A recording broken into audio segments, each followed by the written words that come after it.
So here we are, Chapter 2, Spiritual Disciplines for the Christian Life by Dr. Donald Whitney. If this is your first video to come to, you can always go back to the previous video we did on Chapter 1. It's just the introduction chapter, but I'm glad that you're joining us here for Chapter 2.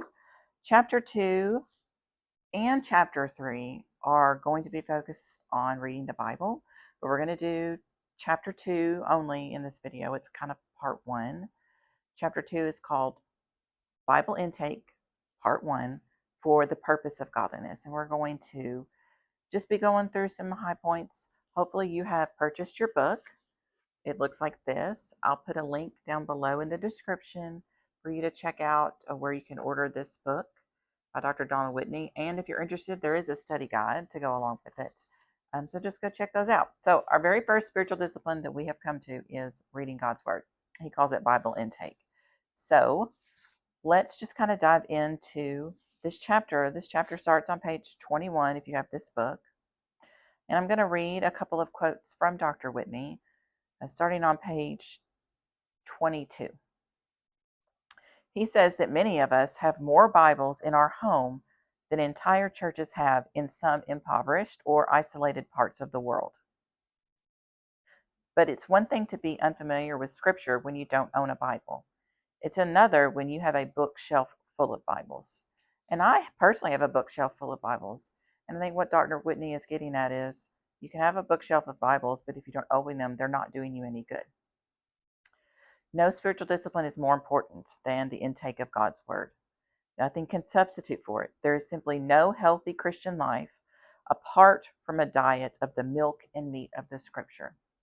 So it's really hard to say you're a Christian and say, I believe that Jesus' word is true, when you don't actually know Jesus' word. You've never read it. You don't know what it says. So in order to be a mature, growing Christian, you've got to open your Bible and start reading it. And that's a big part of the spiritual disciplines. We must remember that the most transforming practice available to us is the disciplined intake of Scripture. So then Dr. Whitney kind of breaks this chapter down in some bigger subheadings. And the first one we come to is about hearing God's word. If we don't discipline ourselves to hear God's word regularly, we may hear it only accidentally, just when we feel like it, or never hear it at all. So he's talking about we need to hear God's word preached. We need to go to our Sunday morning gatherings every week, not because we feel like we have to, like it's a duty, but because we want to, so that our ears and our eyes and our hearts are open to what God has to say to us. There is so much power in hearing God's word. If we remember the Bible, during Bible times, not many people could read and write. It was an illiterate society, which is very different than here in America, where we have a very literate society. But back then, not everyone read or wrote, but they relied on people sharing the gospel. So they listened to God's word. They heard it. Somebody was saying God's word. Someone was reading through the Bible out loud to people so that they could hear it. And oftentimes we kind of disregard that as not being important, but it really is, because we need to not only read God's word, we need to hear God's word. We also need to make sure we learn to read God's word and that we read it well. I actually have a different video if you want to refer back to that on how to study the Bible. It's really short and really quick, but there's some ways, some methods you could start implementing today about not only reading, but reading God's word well.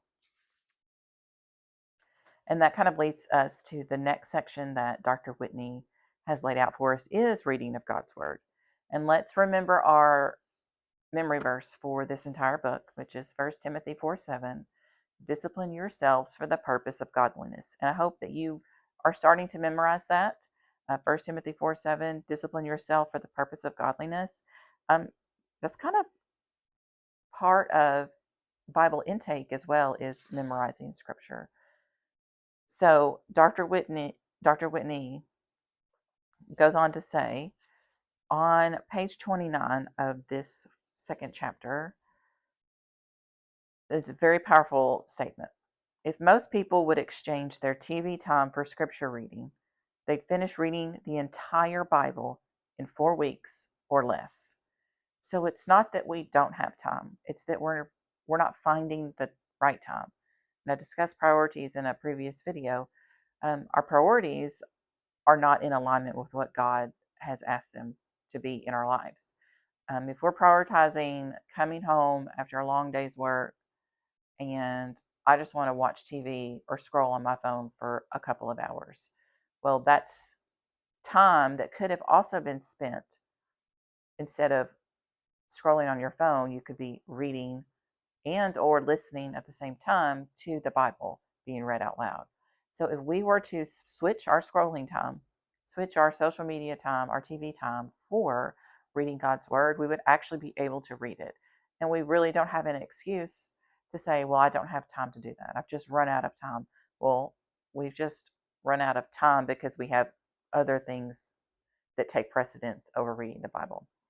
Another thing that might be helpful is to find a Bible reading plan. I can link a couple of things below that I think would work, but if you just download an app like YouVersion app or a Bible app or some type of devotion app to help you to read through the Bible, that can help you kind of kickstart your journey into this Bible intake instead of you just taking your Bible, opening it up, and okay, I guess I'll read this today.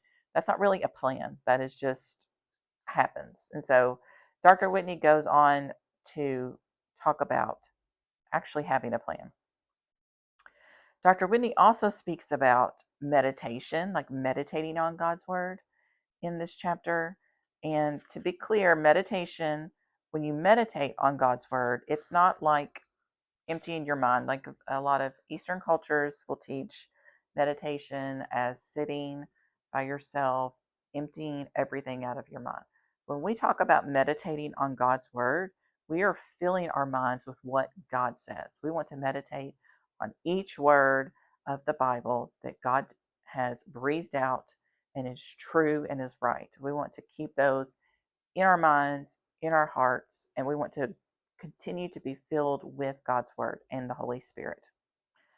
The last thing that Dr. Whitney goes over is studying God's word.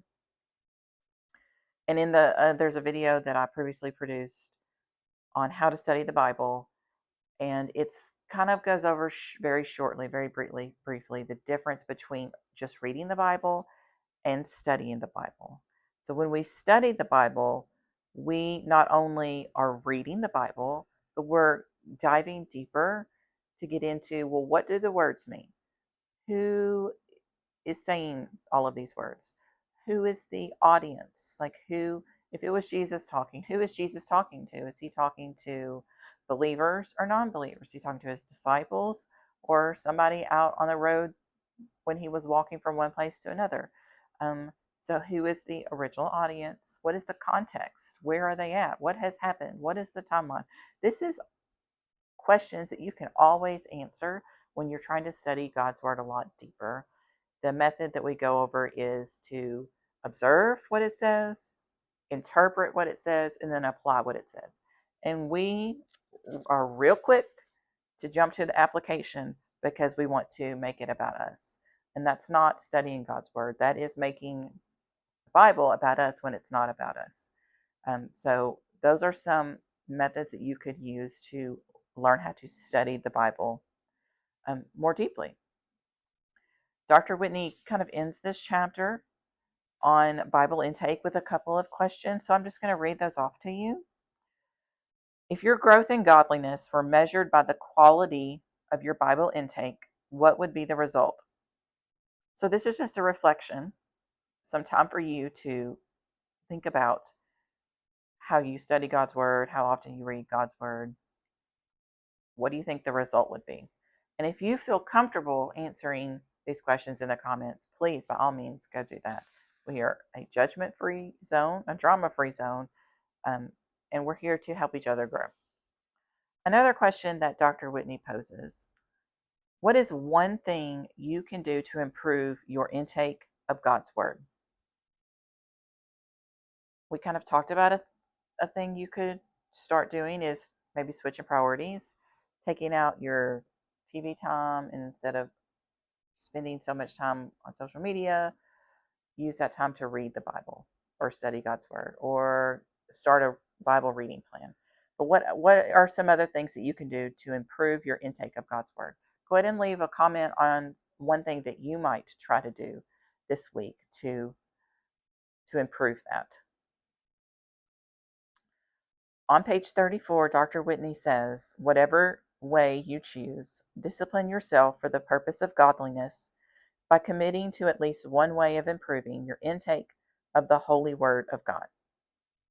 It's not about how much you read. It's not about how much time you take. It's about studying God's word, not to gain knowledge, but to grow in godliness. That goes back to our memory verse for this book, 1 Timothy 4:7. Discipline yourselves for the purpose of godliness. So I hope you can take away a few things on Bible intake.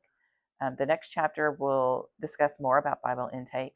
But let me know down in the comments where you're watching from, what discipline you're working on. Go ahead and turn on the notification little bell and subscribe to this channel so that you can continue to be reminded on when new videos are uploaded so that you won't miss our discussion on Dr. Whitney's book. And of course, I'll leave in the description box a link to his book. So I will see you guys next time.